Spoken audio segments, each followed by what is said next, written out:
Seorang pemuda bernama Muhammad sejak usia 8 tahun telah bergumul dengan hiruk-pikuk kehidupan pasar. Sebagai wirausahawan, ini berjalan selama 32 tahun. Hingga pada usia 40 tahun beliau diutus untuk menyampaikan sebuah risalah yang mengubah statusnya menjadi seorang Rasulullah. Sejak saat itu, pasar dan laut menjadi bagian penting dari gerak sejarah Islam. Uniknya, gerak sejarah ini bukan gerakan dari istana ke istana, melainkan dari pasar ke pasar. Bagaimana deskripsinya? Mari kita bahas.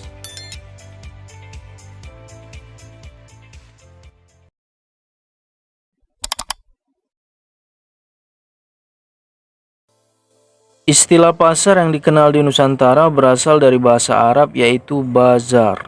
Sebelumnya istilah ini kurang familiar. Sampai Nusantara melakukan kontak niaga dengan Timur Tengah, mulailah istilah pasar dikenal luas. Hubungan niaga ini terjadi karena Nusantara memiliki komoditi rempah-rempah sehingga menjadikannya sebagai pemasok dan penghasil rempah-rempah yang orisinal.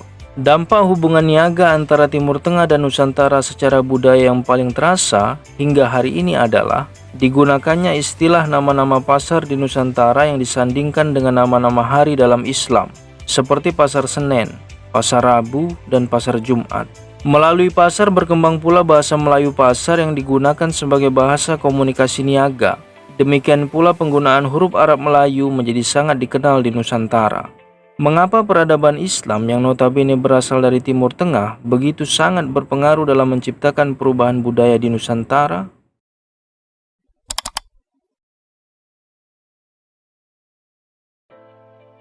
Selama 800 tahun, sejak abad ke-7 hingga abad ke-15, wirausahawan Arab memanfaatkan pasar sebagai media kampanye ajaran Islam.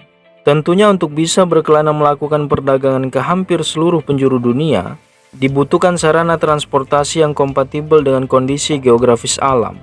Realitas dunia yang 71% adalah lautan sangat disadari oleh mereka. Maka jalan laut niaga merupakan pilihan terbaik untuk bisa menyebar ke seluruh dunia secara optimal. Kebangkitan kekuatan maritim bangsa Arab bermula dari kepemimpinan Khalifah Umar, ditandai dengan dibebaskannya Palestina dan Syria dari kekuasaan Kekaisaran Romawi pada tahun 635 yang dipimpin oleh Jenderal Khalid bin Walid.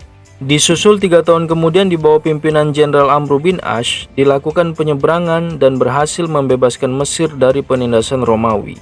Penggunaan kata pembebasan bukan tanpa alasan.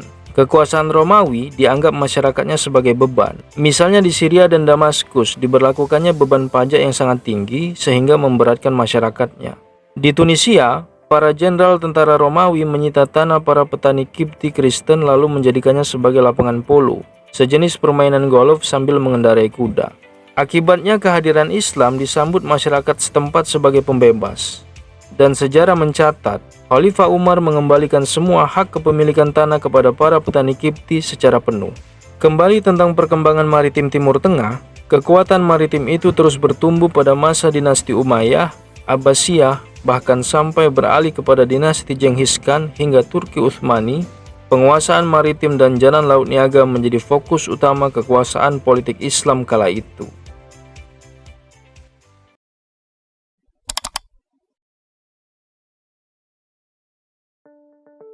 Kembali ke pertanyaan mengapa Islam sangat berpengaruh dalam menciptakan perubahan budaya di Nusantara, Ahmad Mansur Suryanegara dalam Api Sejarah Jilid 1 menerangkan, dengan penguasaan transportasi kelautan serta penguasaan pasar, menjadikan Islam begitu cepat tersebar di seluruh kepulauan Nusantara. Tanpa melalui penguasaan maritim, mustahil ajaran Islam dapat menyebar luas di Nusantara yang merupakan wilayah kepulauan. Tidak hanya itu, menurut Dr. Andes R. Moh Ali, Kepala Arsip Nasional menjelaskan bahwa salah satu faktor kemunduran kekuasaan politik Hindu dan Buddha di Nusantara terjadi akibat diberlakukannya kewajiban kerja bakti bagi rakyat kasta Sudra dan Paria pada setiap pembangunan candi atau patung besar. Dampaknya terjadi eksodus rakyat menjauhi wilayah pembangunan candi atau patung di sekitarnya. Berkebalikan dengan Islam, ajaran Islam yang tidak mengenal sistem kelas sosial diterima oleh masyarakat Nusantara sebagai liberating force atau kekuatan pembebas yang bertepatan dengan momentum penolakan sebagian masyarakat terhadap ajaran dengan sistem kasta. Dengan kata lain, laut sebagai jalur transportasi niaga wirausahawan Muslim, dan pasar sebagai media interaksinya menjadikan Nusantara berpenduduk mayoritas Muslim pada hari ini. Informasi sejarah seperti ini sangat jarang kita dengar, sebab mungkin sangat penting untuk kembali secara produktif menghidupkan narasi tentang urgensi pasar dan maritim bagi kita generasi muda. Karena sadar atau tidak, jargon nenek moyangku seorang pelaut mungkin bukan sekedar dongeng isapan jempol. Mengapa kita tidak melihatnya sebagai prinsip bahwa sebuah bangsa akan menjadi dikdaya disebabkan berkuasa atas pasar dan laut? Entah benar atau tidak, kesadaran sejarah sebuah bangsa akan membahayakan mereka yang bermental penjajah. Terima kasih telah berkunjung ke video ini. Jika dirasa informasi ini bermanfaat, silakan subscribe untuk mendukung channel ini. Sebagai penutup, salam takzim.